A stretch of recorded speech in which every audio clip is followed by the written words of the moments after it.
तो दोस्तों स्वागत है आप सभी का हमारे YouTube चैनल पर, जिसमें आज हम एक बहुत ही इंपॉर्टेंट पॉइंट पर फिर से साथ आए हैं। Linear differential equation with constant coefficient में लास्ट लेक्चर जो था हमारा वेरी इंपॉर्टेंट था। अगर आपने हमारा लास्ट लेक्चर नहीं देखा है तो आप कॉम्प्लीमेंट्री फंक्शन फाइंड करने में प्रॉब्लम फेस करेंगे, क्योंकि मैंने आप लोगों को ये कहा था कि हम इसमें अप्रोक्स 50+ क्वेश्चन करने वाले हैं और सभी क्वेश्चन में आपको CF फाइंड करना, लेकिन CF फाइंड करने के जो बेसिक फंडामेंटल्स हैं कॉम्प्लीमेंट्री फंक्शन के वो डिस्कस किए जा चुके हैं। क्लियर?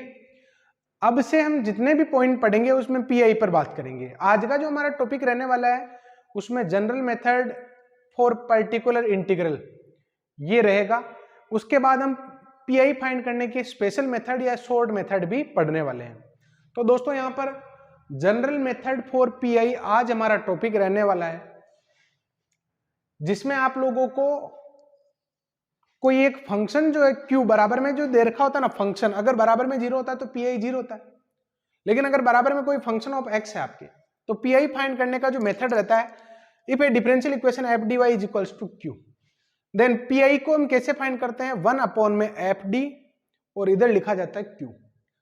माना कि 1/fd टाइप का जो आपके फंक्शन है, 1/fd टाइप का जो फंक्शन है उसमें ये d माइनस ए टाइप के आपके फैक्टर हो रहे हैं, कोई d माइनस ए टाइप का, फिर d माइनस 2, इस प्रकार के लीनियर फैक्टर आपने कर लिए। चाहे क्वाड्रेटिक हो तो भी आपने 1 लीनियर फैक्टर कर लिया, क्यूबिक हो तो भी आपने लीनियर फैक्टर कर लिया। क्लियर? और यहां पर क्या लिख दिया आपने, Q लिख दिया। तो उन लीनियर फैक्टर में से कोई एक लीनियर फैक्टर हमने लिया कि अगर आपका 1/d माइनस ए और Q को अगर सोल्व करना चाहते हैं तो इसका जनरल फॉर्मूला ये कहता है कि आप इसको ऐसे लिखेंगे, PI is equal to e raise to power ax integration e raise to power minus ax और Q dx। अब स्टूडेंट बात ये है, यहां माइनस होता है, यहां प्लस होता है और यहां पर क्या होता है आपके माइनस होता है। क्लियर?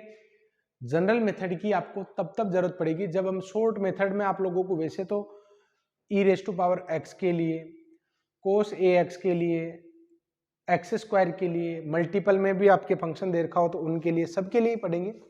लेकिन फिर भी कुछ ऐसे फंक्शन बच जाते हैं जिन पर शॉर्ट मेथड नहीं है, तो फिर उनके लिए आपको जनरल मेथड ही यूज में लेना है। मैं मानता हूं कि यहां पर आपको जनरल मेथड में थोड़ी कैलकुलेशन ज्यादा करनी पड़ती है, लेकिन ऐसे सभी क्वेश्चन जिनका आपके पास कोई शॉर्ट मेथड नहीं होता है, one and only one general method से ही आपको सोल्व करना पड़ता है। तो मैं आप लोगों को पूरा प्रॉपरली एक्सप्लेन करूंगा, उसके बाद में शॉर्ट मेथड भी आप लोगों को बताने वाला हूं। तो फिलहाल आज जो हमारा टॉपिक रहने वाला है, जिसमें हम जनरल मेथड फॉर PI इस पर बात करने वाले हैं। आपके सामने एक इक्वेशन है d² + 3d + 2 × y is equals to e raise to power x। आप CF फाइंड करिए। सबसे पहले हम क्या फाइंड करेंगे, CF।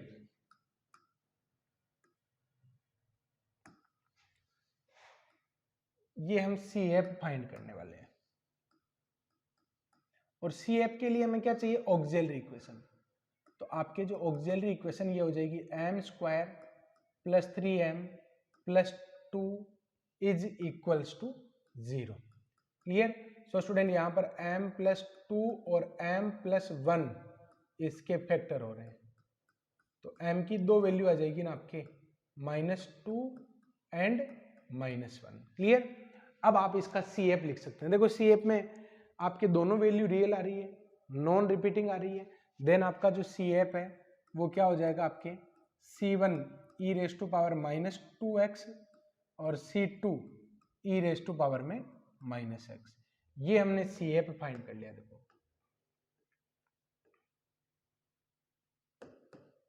ये हमने क्या फाइंड कर लिया, CF। अब हम PI पर बात करेंगे, जो आज का हमारा मेन मुद्दा भी है। देखिए कैसे फाइंड करते हैं PI का पहला ही क्वेश्चन हम ले रहे हैं, तो आपको कैसे हैंडल करना है क्वेश्चन को, लिखने का जो प्रोसेस है वो क्या रहता है ये भी समझना है। PI आप क्या करेंगे, ये जो आपके ऊपर जो लिखा हुआ ना d² + 3d + 2 और e raise to power x, ऐसे लिखा जाता है सबसे पहले। अब बात ये है कि आपके जो ये इक्वेशन दिख रही है ना, इसमें आप अभी जनरल मेथड लगाने की स्थिति में नहीं हो, क्योंकि जनरल मेथड आपके तभी लगते हैं जब आपके d के लीनियर फैक्टर हो गए हो। आपके तो क्वाड्रेटिक इक्वेशन आ रही है, तो हम यहाँ पर इसको क्या करने वाले हैं, फैक्टर करने वाले हैं। तो आपने ऊपर फैक्टर कर लिए हैं वैसे, d+2 और d+1 इसके फैक्टर हो रहे हैं, क्लियर। और इधर आपके क्या आ जाएगा, e⁻ में x आ जाएगा। अब स्टूडेंट यहाँ पर आप लोगों को, क्योंकि अभी लीनियर फैक्टर तो हो गए, लेकिन सिंगल सिंगल लीनियर फैक्टर होना चाहिए, सिंगल सिंगल आपके क्या होना चाहिए, लीनियर फैक्टर। तो पार्शियल फ्रैक्शन का जो टाइप फर्स्ट है ना, उसमें हम जैसे स्प्लिट करते थे ना, वैसे ही यहाँ पर हम स्प्लिट करने वाले हैं। इस पार्ट को हमने चैप्टर 2 में linear differential equation with differential equation of first order and first degree, इसमें चारों टाइप के पार्शियल फ्रैक्शन को हमने डिटेल में जाना था। अभी यहाँ पर आपके d+2 है और इधर आपके d+1 है। इसके ऊपर वाले कांस्टेंट आपको कैसे फाइंड करने हैं ये देखिए आप, d+2 और d+1, d+2 के ऊपर वाला कांस्टेंट फाइंड करना है तो d की जगह आप क्या पुट कर दो, -2 पुट कर दो। तो d की जगह -2 पुट करना है। इसको छोड़कर जो रिमेनिंग सिस्टम है ना, उसमें आप d की जगह -2 पुट करोगे तो 1/-2 + 1, 1/-1 यानी ये आ जाएगा -1। तो यहाँ पर जो कांस्टेंट है वो क्या आएगा आपके -1। इसके लिए फाइंड करना तो d की वैल्यू क्या हो गई, -1। इसको छोड़कर जो रिमेनिंग सिस्टम है उसकी जगह d की जगह -1 रख दो, 1/-1 + 2, तो ये आ जाएगा +1। तो यहाँ पर आपके क्या आ जाएगा, +1 आ जाएगा, क्लियर। तो स्टूडेंट ये आपके इस तरीके से हमेशा ही आपको जनरल मेथड में स्प्लिट करना होगा। स्प्लिट अगर लीनियर फैक्टर एक ही आता तब तो दिक्कत ही नहीं, लेकिन अगर मोर देन 1 आते हैं तो आप उसको इस तरीके से ब्रेक करेंगे, क्लियर। अब आप इसको अलग अलग अप्लाई कर दीजिए। 1/d+1 पॉजिटिव वाले को आगे लिख दिया, ऐसे कोई फर्क पड़ता नहीं लेकिन वह ठीक है, -1/d+2 e⁻x, क्लियर। ये हम पीआई फाइंड कर रहे हैं। अब आपके इसका फॉर्मूला क्या होता है वो आप मेंशन करिए। हम ये जानते हैं कि 1/d-a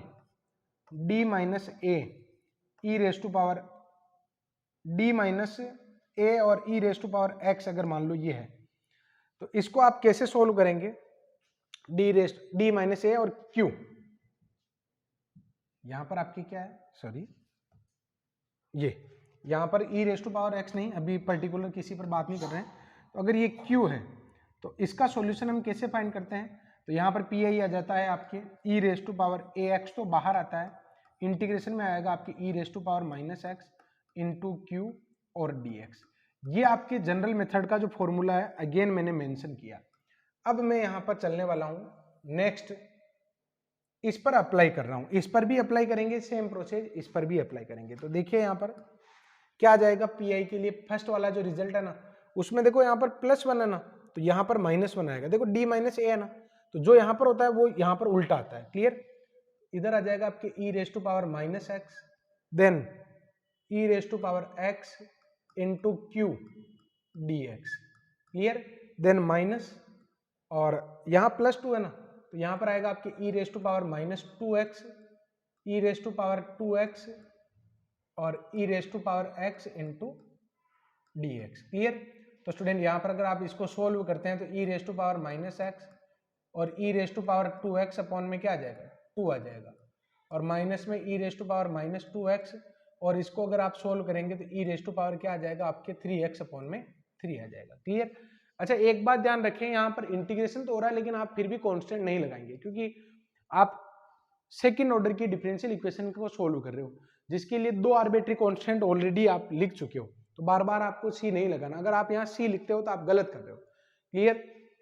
तो इसका जो पीआई का जो सॉल्यूशन आया वो आपके इस टाइप से आ गया, e⁻x/2 और -e⁻x/3, और जिसको अगर आप सोल्व करते हैं तो पीआई की वैल्यू आपकी आ जाती है e⁻x अपॉन में 6, क्लियर।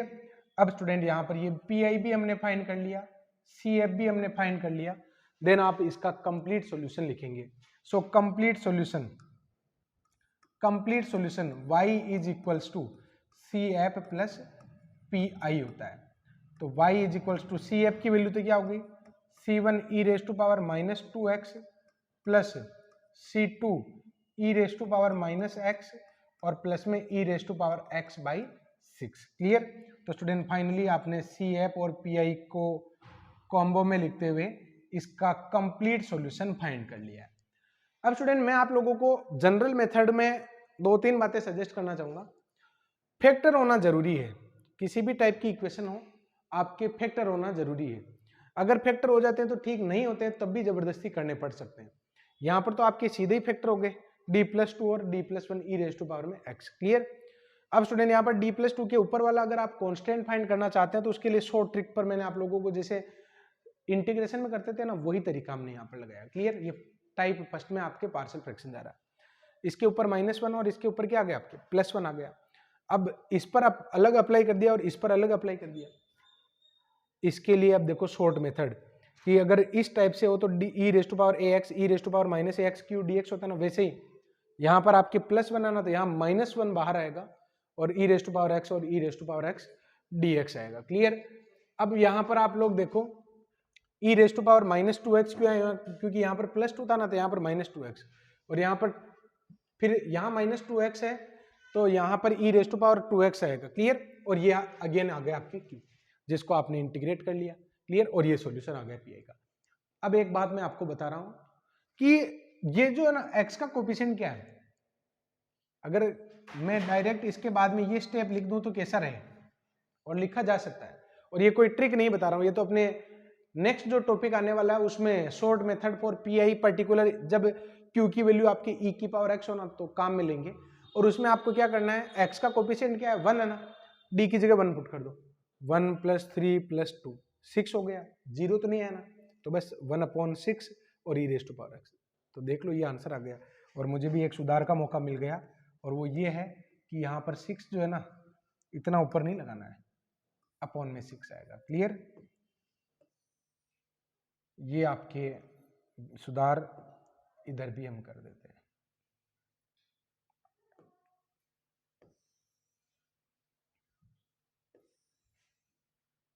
e⁻x और अपॉन में क्या आ गया आपके 6 आ गया। क्लियर। तो स्टूडेंट ये आपके फर्स्ट एग्जांपल हो गया जनरल मेथड से हम पीआई कैसे फाइंड करते हैं। अब मैं इसमें एक बहुत ही लेंथी टाइप का क्वेश्चन लेने वाला हूं, जिसका प्रोसेस आप लोग समझिए कि उस क्वेश्चन को हम कैसे हैंडल करते हैं। फिलहाल आप इस क्वेश्चन को पॉज करके अच्छे से देखें कि इसको मैंने कैसे सोल्व किया है। अब स्टूडेंट आपके सामने नेक्स्ट जो क्वेश्चन है d² + a² y और sec ax, इसको हमें सोल्व करना और काफी आप लोगों को ध्यान से समझना है। इसमें देखिए कैसे। सबसे पहले मैं CF की अगर बात करूं कॉम्प्लीमेंट्री फंक्शन, तो ये डिपेंड रहता है आपके ऑक्सिलरी इक्वेशन पर। तो m² + a² = 0, m की वैल्यू क्या आ गई आपके ±i, तो आपके CF क्या आ जाएगा, ये आ जाएगा आपके, क्योंकि अल्फा तो 0 हो गया तो e⁻0x और c1 cos ax और plus c2 sin ax। Clear. अब स्टूडेंट यहां पर क्योंकि ये जो रिजल्ट है आपके ये तो 1 हो गया, तो CF का जो आपके रिजल्ट है वो इस टाइप से आ गया, c1 cos ax और c2 sin ax। क्लियर। ये आपके CF की वैल्यू आ गई। अब हम PI फाइंड कर लेते हैं। PI कैसे फाइंड करेंगे, देखो 1/, में देखो यहां पर PI फाइंड करने का जो मेथड है 1/, में तो लिख दो आप FD को d² + a², इधर आ जाएगा आपके sec ax3। क्या यहां पर आप जनरल मेथड लगाने की स्थिति में आ गए हो? नहीं। उसके पीछे रीजन ये है कि यहां पर आपकी क्वाड्रेटिक इक्वेशन है और ये हम तभी कर पाएंगे जब लीनियर फैक्टर आपको दिख जाए। तो अगर आप जनरल मेथड लगाना चाहते हो तो आपको अगर फैक्टर नहीं भी मिल रहे हैं ना, तो आपको फैक्टर करने पड़ेंगे, चाहे वो इमेजिनरी क्यों नहीं हो। तो स्टूडेंट यहां पर इसके जो फैक्टर हैं वो इस तरीके से होंगे, d + i और d - i, इधर आपके आ जाएगा sec ax। क्लियर। तो स्टूडेंट यहां पर अगर मैं दोनों को अलग अलग लिखता हूं ना, जैसे d + i और d - i, अगेन हम क्या करने वाले हैं, इसके लिए फैक्टर फाइंड करेंगे।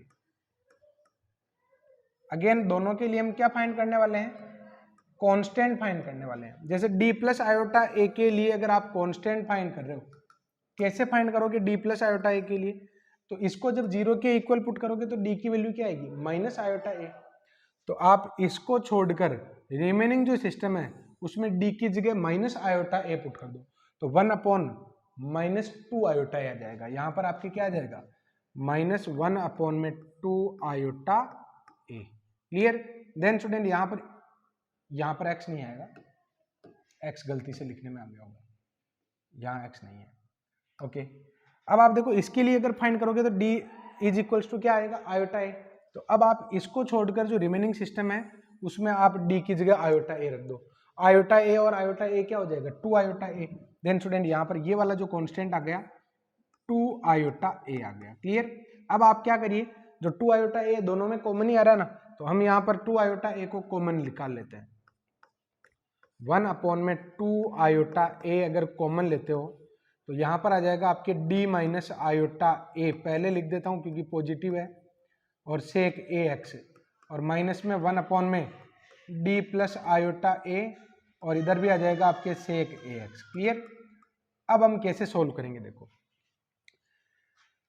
यहाँ पर आपके जो फॉर्मूला लगेगा स्टूडेंट, जो जनरल मेथड का फर्स्ट जो फॉर्मूला है अभी हमने लिखा था ना, d माइनस टाइप का अगर फैक्टर हो तो ये वाला फॉर्मूला लगता है।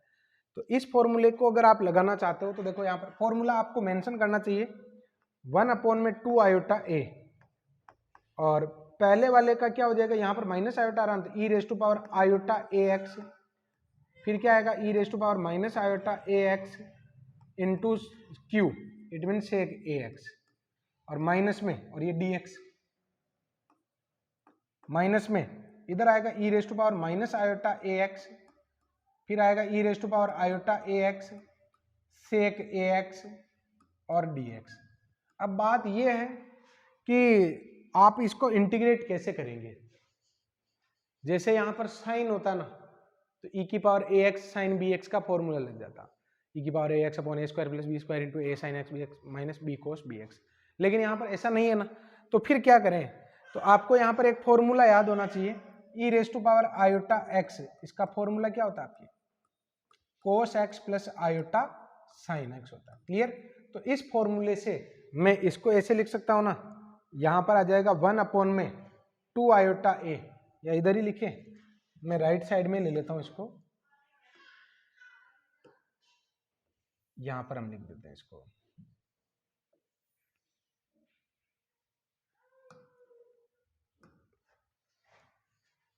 तो स्टूडेंट यहाँ पर मैं ये जो रिजल्ट है वो इधर लिख रहा हूँ, क्या आएगा देखो 1/2 आयोटा ए, ये तो हमने कॉमन ले रखा है, और यहाँ पर आपके जो ये बाहर लिखा हुआ ना E raise to power iota A x, इसको तो मैं चेंज करना ही नहीं क्योंकि इसका तो इंटीग्रेशन करने वाले नहीं है। इसका जो रिजल्ट है इसको आप स्प्लिट कर दीजिए, इसको आप क्या लिख सकते हैं, कोस ए x plus minus iota sine ए एक्स, क्योंकि नेगेटिव वाला है ना इस वजह से, और बाहर आपके क्या लिखा हुआ है, सेक ए एक्स इंटू डी एक्स।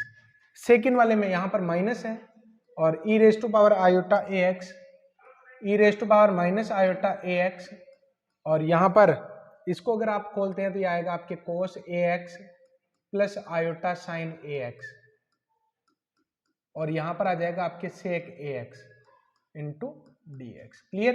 अब क्या करेंगे, तो स्टूडेंट यहाँ पर आप इस सेक ए एक्स को अगर इससे मल्टीप्लाई करवाएंगे तो वो 1 बन जाएगा, जिसका इंटीग्रेशन कर सकते हैं, और साइन ए एक्स अपॉन कोस ए एक्स 10 बन जाएगा, यहाँ पर भी इंटीग्रेशन कर पाएंगे। तो यहाँ पर 1/2 आयोटा ए, और रिजल्ट यहाँ पर आपके क्या आ जाएगा, E raise to power iota A x, और अगर आप इसको सोल्व करते हो तो क्या आएगा, देखो रिजल्ट, सेक कोस ए एक्स इंटू सेक ए एक्स, ये बन जाएगा आपके 1 माइनस आयोटा, ये बन जाएगा आपके 10 ए एक्स और D x. Clear? Then minus में e raise to power minus iota A x, और इधर आ जाएगा आपके इंटीग्रेशन में ये 1 plus iota 10 a x d x. Clear? अब स्टूडेंट यहाँ पर आप लोग देखिए, 1 को इंटीग्रेट करेंगे तो x हो जाएगा, और 10x का हम जानते हैं log से एक ax हो जाएगा।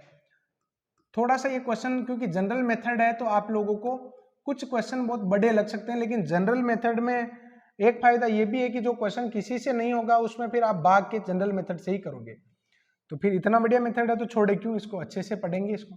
और बढ़िया एकदम इजी भी है, कैलकुलेशन जरूर बड़ी हो सकती है कुछ क्वेश्चन में, लेकिन इजीली हो जाएगा। देखो e raise to power iota A x, और ये आ जाएगा आपके x minus iota log sec ए एक्स, और सेक ए एक्स है ना, तो कोफिशिएंट ऑफ x से भी तो डिवाइड कराओगे, क्लियर। देन माइनस में e raise to power minus iota A x. एक काम और कर लेते यार, एक काम ये जो बाद में भी तो करना ही है, वो ये कि e की पावर आयोटा ए एक्स को भी मैं इधर ही फैला देता हूँ, नहीं तो अगली स्टेप में फिर मैं करूंगा। तो अगर मैं इसको अगर लिखता हूं तो ये आ जाएगा आपके कोस ए एक्स प्लस आयोटा साइन ए एक्स, क्लियर। और इसको इंटीग्रेट करोगे तो ये आ जाएगा x minus iota log sec ए एक्स, और x का कोफिशिएंट क्या है a, उससे डिवाइड करवा दो। देन माइनस का साइन, और इसको अगर स्प्लिट करते हो तो ये आ जाएगा कोस ए एक्स माइनस आयोटा साइन ए एक्स, और इसको इंटीग्रेट करोगे तो x प्लस आयोटा अपॉन में a और log सेक ए एक्स, क्लियर। तो स्टूडेंट ये तो हो गया आपके कंप्लीट इंटीग्रेशन। अब आपको थोड़ी सी इसमें एक बार और हिम्मत करनी है, कैलकुलेशन करनी है, मल्टीप्लाई करना, उसके बाद क्वेश्चन कंप्लीट अपने एंडिंग की तरफ बढ़ रहा है। 1 अपॉन में 2 आयोटा a, क्लियर। तो स्टूडेंट यहां पर अगर मैं मल्टीप्लाई करवाता हूं तो देखो क्या रिजल्ट आएगा, ये इससे मल्टीप्लाई होगा तो ये आ जाएगा आपके x कोस ए एक्स, x कोस ए एक्स। देन कोस ए एक्स को इससे मल्टीप्लाई करोगे तो माइनस में आयोटा अपॉन में a cos A x log sec A x, log sec A x. इसको इससे मल्टीप्लाई करोगे तो क्या आ जाएगा आपके आयोटा x प्लस में आयोटा x और साइन ए एक्स, ठीक है। अब ये जब मल्टीप्लाई होगा तो आयोटा और माइनस आयोटा आयोटा स्क्वायर बन जाएगा, जो -1 होगा और एक माइनस ऑलरेडी है, तो यहाँ पर आएगा आपके प्लस में 1 अपॉन में a sine A x log sec A x, clear. अब स्टूडेंट यहाँ पर ये माइनस, अब मैं इसकी कैलकुलेशन ले रहा हूँ। कोस ए एक्स जब इससे मल्टीप्लाई होगा तो x कोस ए एक्स, और इसको इससे मल्टीप्लाई कराओगे तो आयोटा अपॉन में a cos A x log sec A x, log sec A x, clear.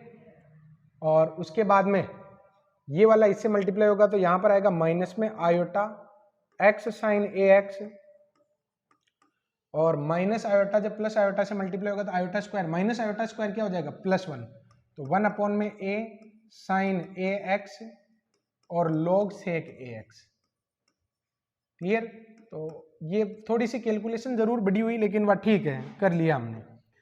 और जनरल मेथड में आपके पास ज़्यादा अल्टरनेट नहीं है, इसलिए आपको कोई आर्ग्यूमेंट नहीं करने। देखिए यहाँ पर कुछ टर्म अब कैंसिल होने वाली है, x कोस ए एक्स इसको काट देगा, क्लियर। माइनस आयोटा अपॉन ए, और ये भी माइनस से मल्टीप्लाई होगा तो माइनस आयोटा अपॉन ए, सेम ही टर्म हो जाएगी। आयोटा x साइन ए एक्स, आयोटा x साइन ए एक्स और minus iota x sine x, ये भी नहीं कटेगी क्योंकि माइनस से मल्टीप्लाई होगी तो ये प्लस हो जाएगी। लेकिन ये वाली जो टर्म है ये पॉजिटिव है और माइनस से मल्टीप्लाई होने पर ये नेगेटिव हो जाएगी, तो ये कैंसिल हो जाएगी, क्लियर। अब जो रिमेनिंग टर्म है ना वो ट्वाइस हो रही है आपकी, कैसे 1 अपॉन में 2 आयोटा a। अब जो रिमेनिंग टर्म्स हैं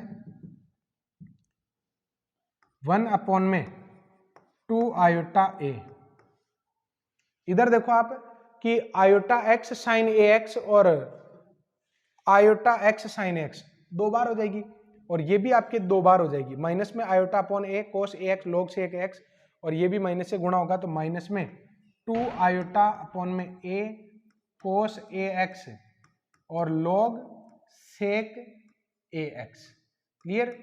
और आयोटा x साइन ए एक्स और माइनस जब इससे मल्टीप्लाई होगा तो ये भी आयोटा x प्लस का हो जाएगा, तो 2 आयोटा x साइन ए एक्स हो जाएगा, क्लियर।